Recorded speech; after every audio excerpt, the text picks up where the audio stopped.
Hello YouTube, this is Krosama, and here we have the Master Grade Wing Proto Zero, and I have it over here in its bird form, which I mean, it looks pretty cool. I've never been a fan of the transformation modes in the Wing series. I mean, mainly just the Wing Gundams and the Epion. I've never gotten into transformations, to be honest.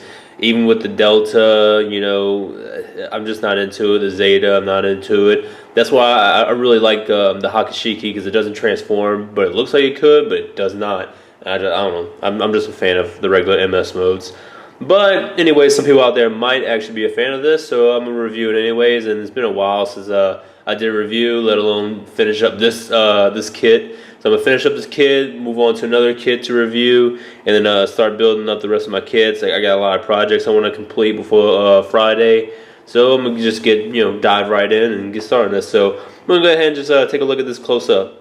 Okay, so I'm not going to actually show you how to transform it, because I mean, there's plenty enough videos out there that shows you. If there's ever a kit that there's not many reviews on that does transform, then I'll actually go through the steps on how to transform it. But I mean, people have already seen this kit. Probably you've already built your own. You're just probably looking at my opinions on it. So I'm just going to go ahead and show you my opinions on the bird form itself. I think it looks really good. I mean, you can connect the weapons over here to the actual shield, much like the TV version. So it does share a lot of similarities with the TV version, even though it is, in this Waltz manga version, the Proto, whatever. There's not much difference between them, except for maybe just some different type of designs. I do think that if they come out with a TV version, the wings would be better articulated than what they are, and these things obviously wouldn't be there. The shield probably look a little different, and I think that's really going to be about it. But as you can see, it looks pretty good. Underneath, just, pretty much just the Wing Zero. There's not really much to talk about it. But I wouldn't go out of my way to buy a whole new kit just to put this in bird mode. But I'm not knocking anyone that would do that. The wings do look really great in this form, though, because, I mean, they're all spread out and stuff. And you can see all the decals. I think they look pretty cool on there. But it seems like these things just hang a little bit too low. I wish they would go up and actually be more in line with the shield itself. But I mean, it is what it is. And I guess this thing doesn't actually come out during the bird form. So in the manual, it shows that it's closed in. So that's whatever. But that's about it for my thoughts on the bird mode. I mean, it is what it is. I don't really care for it. People do. Respect those opinions. So let's just go ahead and move on to the weapons. Okay, so going into the weapons, we're going to start off with the shield.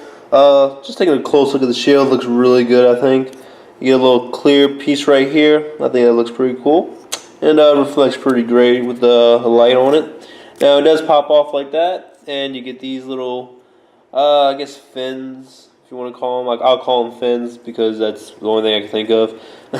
So yeah, those come out, and that's pretty cool. You can tuck them right in and then slide that in. So it's really nice, and it slips on very easily.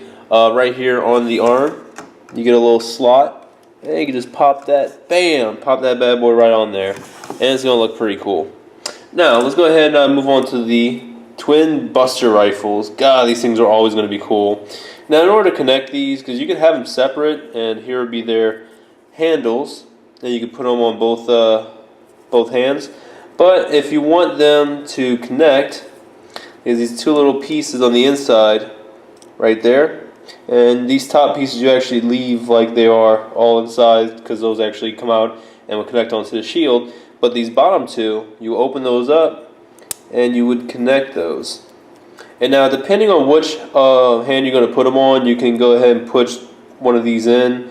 So if I want to put it on the opposite side of the shield, I would put the one that's on the left, or your right. And way to put this on there, he's going to come with two of these trigger fingers, which are pretty nice. And he's going to slip those right into the slot, like so. Bam! And then you just gotta pull the thumb up, get it out the way, and then you're gonna slide that if it wants to. Bam! You're gonna slide that right on, and you can also do that for both of them. So next thing he has is the beam sabers that come inside of here. right inside there, you can see the beam sabers. And he's going to come with 2 clear green parts for the beam effects. Now these are the old ones from the 2000 Wing Custom. You know, it is what it is. I guess it's kind of ideal for Bandai to be like that, because I mean they've always been kind of cheap with their stuff. If they want to reuse old plastic molding or anything they can from an old kit, then they will.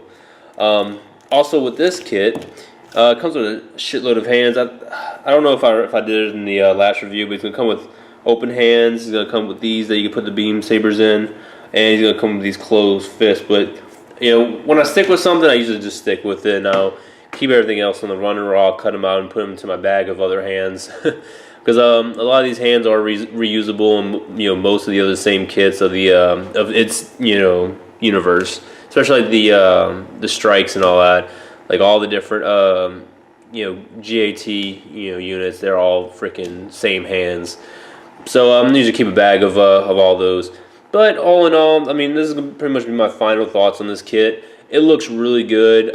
Even though I do have the issues with its name, because I mean, Proto Zero. I mean, I just don't understand why they couldn't make a TV version. But it's Bandai.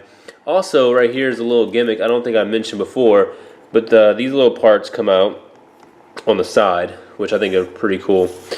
Let's see what else. The decals look amazing on this kit. That was like my big thing that kind of won me, because before I put the decals on, I'm like, meh, it's okay. But then I put the decals on, I'm like, all right, this kit looks freaking awesome. I got really excited for that. So that's really about it for my review of the weapons and the bird mode. I'm probably going to be doing the Build Mark II next as far as reviews go. After that, I want to get to the Strike Freedom or the Extreme Gundam, because I actually just finished the Extreme Gundam and he's just chilling. So I kind of just want to do a review of him, since I've been having him for probably a good year or so. But that's it, guys. Thanks for watching. Please rate, comment, subscribe, and just stay tuned for more Gunpla goodness. All right, see you later.